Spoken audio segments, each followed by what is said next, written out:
ரெண்டு பேருக்கு நடுவுல தான் போட்டியே. ஒன்னு டிவிகே, இன்னொன்னு டிஎம்கே.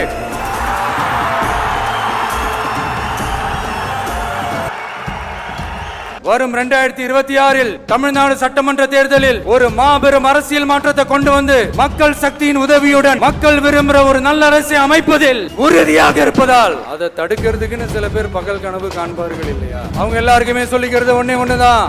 காற்று, மழை, வெயில், இயற்கையை யாரால் கட்டுப்படுத்த முடியும்? யாரால் தடுக்க முடியும்? இவை எல்லாம் கடவுளால் உருவாக்கப்பட்டவை. அப்படிதான் எம் மக்களுக்கான அரசியலையும் யாராலும் தடுக்க முடியாது. அரசியல் சூறாவளியையும் தேர்தல் சுனாமியையும் தடுப்பார் எவர். அப்படிதான் எம் மக்களுக்கான அரசியலையும் அந்த வெற்றியையும் யாராலும் தடுக்க முடியாது. அப்படி தடுக்கணும்னு நினைக்கிறவங்களோட கனவு ஒரு நாளும் மெய்ப்படாது. Before concluding my speech, few words from William Blake. Men may come, men may go, but I go on forever.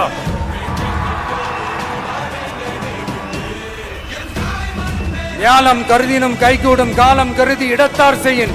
ஏற்ற காலத்தையும் இடத்தையும் அறிந்து ஒரு செயலை செய்தால் பூவுலகம் முழுமையையும் வேண்டினாலும் அது கைவசப்படும் என்ற திருக்குறளுடன் என்னுடைய நன்றி உரையை நிறைவு செய்கிறேன். பார்த்துக்கிட்டே இருங்க. அடுத்த வருஷம் இதுவரைக்கும் தமிழ்நாடு சந்திக்காத ஒரு வித்தியாசமான ஒரு தேர்தலை சந்திக்கும்.